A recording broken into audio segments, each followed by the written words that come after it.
Hello friends, welcome back to my channel. तो मैंने last Saturday को क्लास में इंग्लिश ग्रामर की क्लास होती है, तो उसमें मैंने प्रेजेंट टेंस का फर्स्ट पार्ट करा दिया था, सिंपल प्रेजेंट या प्रेजेंट इंडेफिनिट। अब मैं इसका प्रेजेंट टेंस का पार्ट 2 करा रही हूँ, मतलब सेकेंड जो इसका है वो करा रही हूँ, प्रेजेंट कॉन्टिन्यूअस टेंस। तो प्रेजेंट कॉन्टिन्यूअस टेंस क्या होता है? इसमें हम जो काम कर रहे हो रहे होते हैं ना, मतलब जो चल रहा है, जैसे कि तुम लिख रहे हो, तो जो भी रहा है, रही है या रहे हैं, ये हमने बहुत बार पढ़ा है ना। जो भी काम कर रहे हैं, ठीक है, जो भी काम कर रहे हैं मतलब वो चल रहा है, जारी है वो काम, ठीक है। तो इसमें हम फॉर्मूला देखते हैं, जैसे कि हमारे 3 सेंटेंस होते हैं, कोई भी हम बात करते हैं उसमें 3 होते हैं, या तो हम सकारात्मक बात कर रहे होंगे, पॉजिटिव बात कर रहे होंगे, जैसे कि मैं लिख रही हूँ, तो मैंने इसका ये बताया कि आई एम राइटिंग। अब इसका फॉर्मूला क्या था? Subject plus is am are plus verb की फर्स्ट फॉर्म प्लस आईएनजी, ठीक है। तो अब ये सब्जेक्ट क्या होता है मैं तुम्हें बता चुकी हूँ, जो भी जिसके बारे में बात हो रही होती है वो सब्जेक्ट होता है। जैसे कि मैंने बोला मैं लिख रही हूँ, तो मैं क्या हुई? कर्ता हुई, उसी को इंग्लिश में क्या बोलते हैं? सब्जेक्ट बोलते हैं, ठीक है। ये भी मैं तुम्हें कराऊंगी इज एम आर का क्या यूज होता है, तब तुम्हें ज्यादा अच्छे से क्लियर हो जाएगा। जैसे कि यहाँ पे मैंने सेकंड एग्जांपल लिया, यू आर लिसनिंग, तुम क्या कर रहे हो?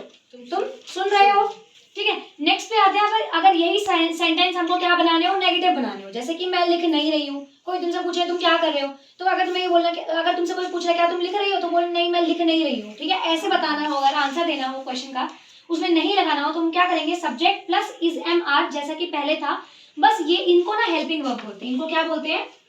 Helping verb. तो हेल्पिंग वर्ब के बाद में क्या करना है? नॉट लगाना है। हेल्पिंग वर्ब के बाद में क्या करना है? नॉट लगाना है। बाकी सारा एज इट इज पॉजिटिव वाले जैसा ही है। फिर अब हम आते हैं क्वेश्चन पे। क्वेश्चन भी तो हम पूछते हैं ना, जैसे हिंदी में पूछते हैं। तो अगर हमें ये पूछना हुआ जैसे कि क्या तुम लिख रही हो, क्या तुम लिख रही हो, तो मैं क्या करूंगी? इज एम आर को आगे कर दूंगी, फिर मैं सब्जेक्ट लगाऊंगी, फिर मैं वर्ब की फर्स्ट फॉर्म प्लस आईएनजी लिखूंगी। जैसे कि मैंने तुमसे क्या बोला, क्या तुम लिख रही हो, तो उसके लिए आर, क्योंकि यू के साथ में आर आता है। Are you writing, are you writing, उसके बाद में क्वेश्चन मार्क लगाना बहुत जरूरी है, क्योंकि हम क्वेश्चन पूछ रहे हैं, ठीक है। मैंने क्या बोला? क्या तुम लिख रही हो? Are you writing. बस क्या किया? आर को पहले शिफ्ट कर दिया और जो सब्जेक्ट था उसको पीछे कर दिया, और लास्ट में हमने जो भी हम वर्ब के साथ आईएनजी लगाते हैं वो हमने ऐड कर दिया, ठीक है। अभी अभी रोकना नहीं, अब हम यूज करने जा रहे हैं। ये तो रिकॉर्ड हो चुका है ना, तो ये पढ़ोगे घर से जाके, तो एक बार सुनो जरा, हम क्या यूज करेंगे अब। हम इज एम आर का कैसे यूज करते हैं उसको देख लो। किसका use of is am are? Use of is am are. तो इसका यूज किसके साथ में होता है?